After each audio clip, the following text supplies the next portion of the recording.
नमस्कार, मैं सुयश। 2014 के बाद इस देश को आज़ाद किया गया है, या फिर ऐसा कहा जाए कि 2014 के बाद ही यह देश आज़ाद हुआ है। ऐसा कहना इस देश की एक बॉलीवुड अभिनेत्री कंगना रनौत का था।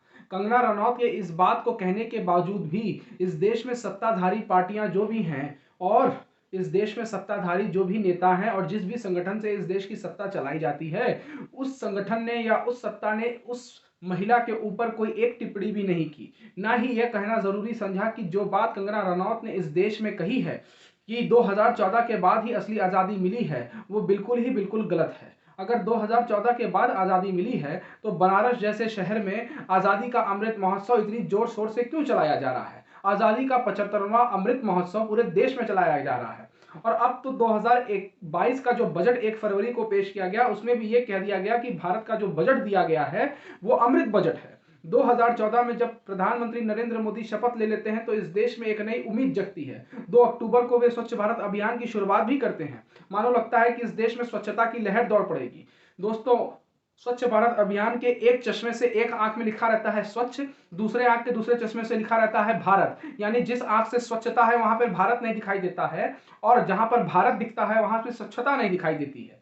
हालांकि ये सब बात तो एक मीम के द्वारा आप सभी के व्हाट्सएप के जरिए, सोशल मीडिया के जरिए पहुंचाई जाती रही होगी, लेकिन फिर 1 तारीख को जब बजट पेश किया गया तो इस देश में मध्यम वर्गीय लोगों से लेकर के गरीब, किसान और शिक्षकों और छात्रों को बहुत बड़ी उम्मीद थी कि ये बजट उनके लिए कुछ ना कुछ कर दिखाएगा।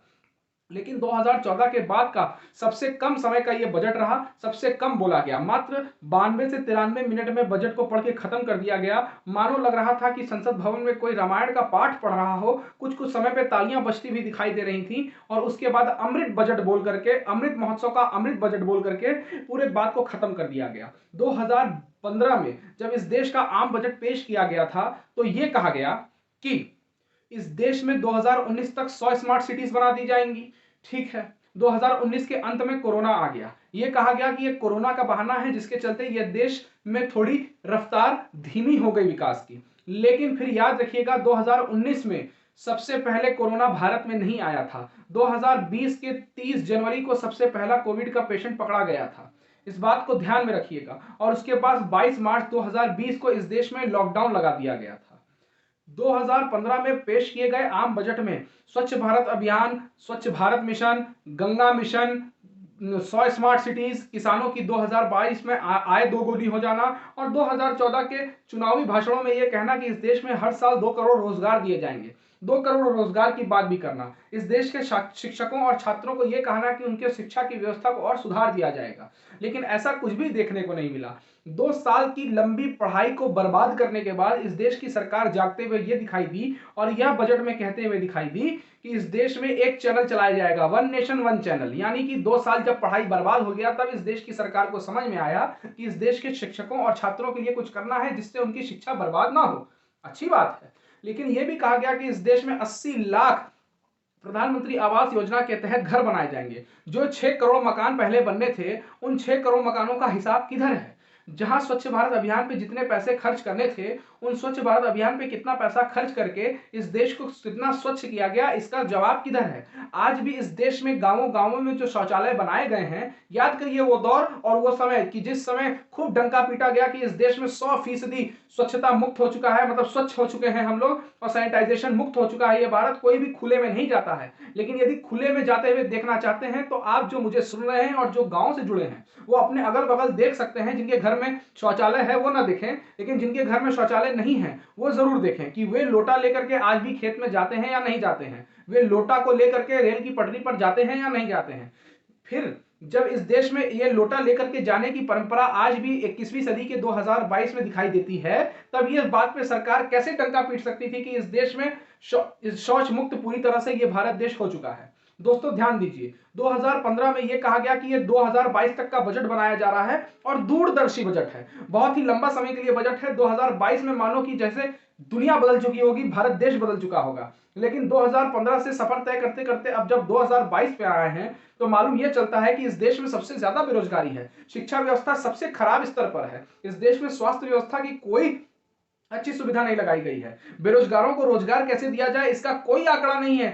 कितने लोगों को रोजगार दिया गया है, कितने लोगों को रोजगार नहीं दिया गया है, कितने लोगों का रोजगार छीना गया है, इसके ऊपर बात करने को कोई तैयार नहीं होता है। याद रखिएगा वो दौर भी जब इस देश में पकौड़ा तलने को भी रोजगार कहा जाता था। जब इस देश में पकौड़ा तलने को ही रोजगार कहा जाता है तो 2014 में इस देश की जनता ने आखिर में सरकार को क्यों बदला? जो पहले सरकार चल रही थी वही ठीक थी, वही पकौड़ा सबसे तलवा देती। लेकिन जब वादा किया गया तो उस वादे को डिलीवर नहीं किया गया। 2015 में यह कहा गया था 2019 तक 100 स्मार्ट सिटीज बना दिए जाएंगे। कहां है वो 100 स्मार्ट सिटीज? स्मार्ट सिटीज के नाम पे कितने पैसे आवंटित किए गए और कितने पैसे को जमीनी धरातल पे उतारा गया? कितना पैसा इस देश के अधिकारियों ने खा लिया और कितना पैसा इस देश के बैठे हुए मंत्रियों ने खा लिया?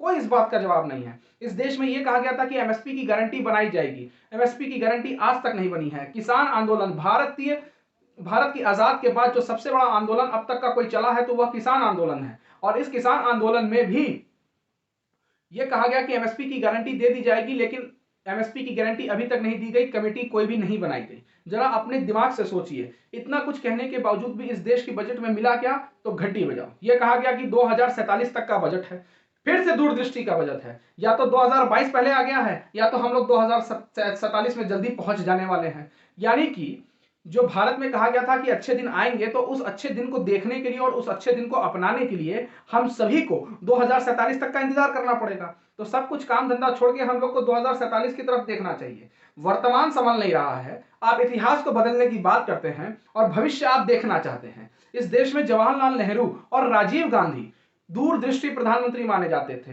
राजीव गांधी से भी ज्यादा बड़े दूरदृष्टि प्रधानमंत्री जवाहरलाल नेहरू माने जाते थे। जिस जवाहरलाल नेहरू ने इस देश की आजादी को Bhakra Nangal dam, IIM, IIT और तमाम जैसे ऐसे संस्थानों के, एम्स जैसे संस्थानों से उस आंख को देखा हो, आजादी को देखा हो, उस नेता को इस देश में बर्बाद करने का काम किया गया, उस नेता को इस देश में खत्म करने का काम किया गया। इस देश की जनता ने फिर भी कुछ नहीं कहा। अब आ जाते हैं राजीव गांधी पर। राजीव गांधी भी अपने समय में बड़े ही दूरदृष्टि के नेता माने जाते थे। मानो लगता था कि वो भारत को कई समय आगे लेकर के चल रहे हैं, लेकिन ऐसा कुछ नहीं हुआ, वे जल्दी चले गए। तो क्या नरेंद्र मोदी या उनकी सरकार बजट में अमृत बजट कहने के बाद 2047 तक का जो रूपरेखा खींचना चाह रही है, वह यह प्रचार के माध्यम से दिखाने की कोशिश कर रही है कि वे भी नेहरू और राजीव गांधी की तरह ही दूरदृष्टि वाले प्रधानमंत्री हैं, क्योंकि इनसे वर्तमान संभलता नहीं है, इतिहास में बदलना चाहते हैं और आने वाला भविष्य क्या होगा ये पहले से देख चुके होते हैं। 2015 में 2022 का भविष्य देखा गया था कि इस देश के किसानों की आय दोगुनी हो जाएगी। आय दोगुनी की बात तो छोड़िए, इस देश में किसानों की आय और कम हो गई। अगर 1950 रुपया या 1920 रुपया अगर गेहूं का प्रति क्विंटल का दाम बनाया गया है, तो इस देश का किसान मजबूर हो गया है उसको 1400, 1300 और 1500 पर बेचने पे। यानी इस देश के किसानों को एक क्विंटल की अगर लागत 1400 या 1300 आती है तो उतने ही लागत के साथ उसको बेचना पड़ता है। यानी किसान कर्ज तले दबा चला जा रहा है। इस देश की बैंकों की हालत वो हो चुकी है कि इस देश के बैंकों में पैसे बचे नहीं हैं। इस देश में जो 2022 का 1 फरवरी को बजट दिया गया, वो साफ साफ इसी प्रकार से कुछ लगता था कि आपके ऊपर वाले जेब से 1000 रुपया निकाल के और नीचे वाले जेब में सरकार 10 रुपए रख देगी और कहेगी कि मैंने जनता को कमाई किया है। ध्यान रखिए, महंगाई बढ़ने वाली है। 10 मार्च तक जिस पेट्रोल की कीमत को आप 95 या 100 या 90 पे भरवा रहे हैं, वही 10 मार्च के चुनाव के बाद इस देश में पेट्रोल बढ़ जाएंगे। और यदि पेट्रोल इस देश में बढ़ता है तो इस देश में पेट्रोल के साथ साथ सारे खाने के पदार्थ भी बढ़ जाएंगे। याद रखिएगा, पेट्रोल का बढ़ना सीधे सीधे हमारी आम जेब के ऊपर असर डालेगा। इसलिए डालेगा क्योंकि पेट्रोल के दाम बढ़ने के बाद इंपोर्ट एक्सपोर्ट के दाम भी बढ़ जाएंगे, किसानों को अपने चीजों के दाम भी बढ़ाने पड़ेंगे, सब्जी के दाम भी बढ़ जाएंगे, आटा, तेल, दूध, नमक के भी दाम बढ़ जाएंगे, तो रोजमर्रा की चीजें हैं। तो सोच के चलिए कि इस देश की सरकारों ने जब बजट पेश किया तो पिछले सरकार में जो भी बजट पेश किए गए थे, यानी कि वही सरकार में जो पहले बजट पेश किए गए थे और जो पैसे आवंटित किए गए थे हर एक मंत्रालय को, उसमें कितने पैसे धरातल पे उतरे। इस देश में सरकार ये कहती हुई, उत्तर प्रदेश में सरकार ये कहते हुए दिखती है योगी आदित्यनाथ की, कि वे 15 करोड़ लोगों को राशन बांट रहे हैं। उत्तर प्रदेश की खुद की अकेले की जनसंख्या 24 करोड़ है, यानी आधा से ज्यादा इस देश की प्रदेश की जो आबादी है वो तो मुफ्त राशन पर निर्भर है। तो इस दौर में चलते हुए कैसे कहा जा सकता है कि इस देश में से गरीबी मिटाई गई है? सोचने की बात है। यह कहा जाता है कि जो मेडिकल हेल्थ कार्ड बनवाया जा रहा है इस देश में, one nation one medical health card की बात की जा रही है, तकरीबन बताया गया है कि 10 करोड़ परिवारों ने इस मेडिकल हेल्थ कार्ड को लिया है और हर परिवार में से 5 लोगों को जोड़ा गया है, यानी कि इस देश में 50 करोड़ लोग इस देश में मेडिकल हेल्थ कार्ड का इस्तेमाल कर रहे हैं। ये मेडिकल हेल्थ कार्ड बड़े बड़े भवनों में बैठने वालों के नहीं बनेंगे, ये मेडिकल हेल्थ कार्ड इस देश में उनके बनेंगे जिनके पास कुछ भी नहीं है कुछ भी, वही मेडिकल हेल्थ कार्ड की सुविधा को स्वीकार सकेंगे। तो मेडिकल हेल्थ कार्ड एक आपके सामने एक ऐसा उदाहरण है जो साफ साफ बताता है कि इस देश में कैसे बेवकूफ बनाने की परंपरा चल पड़ी है। सोचने की बात है, जब इस देश में शिक्षा खराब, जब इस देश में किसान खराब, जब इस देश में रोजगार नहीं, तब इस देश में चीजें इतनी तेजी से कहां से निर्माण होते हुए चली जा रही है। इंफ्रास्ट्रक्चर की बात खूब तेजी से की जा रही है, यानी बजट में आम लोगों के लिए कुछ भी नहीं था। इस देश में कुछ सही बात कही गई अगर बजट के दौरान, तो वो ये कहा गया कि गरीबों को इस देश में सबके पास अपना मकान देने की बात कही गई। वो भी 6 करोड़ मकान बनाने थे, उसमें से कितने मकान बने अभी तक बताया नहीं गया है। तो सोचिए कि इस देश में किस हिसाब से इस देश को चलाया जाएगा, जब इस देश के बजट में ही आम जनता को कोई राहत नहीं दी जाएगी, गरीबों को कोई राहत नहीं दी जाएगी, इस देश में शिक्षकों को कोई राहत नहीं दी जाएगी, बेरोजगारों के लिए कुछ नहीं किया जाएगा, तो ये देश आगे चल करके कहां खड़ा होगा। बहुत बहुत धन्यवाद।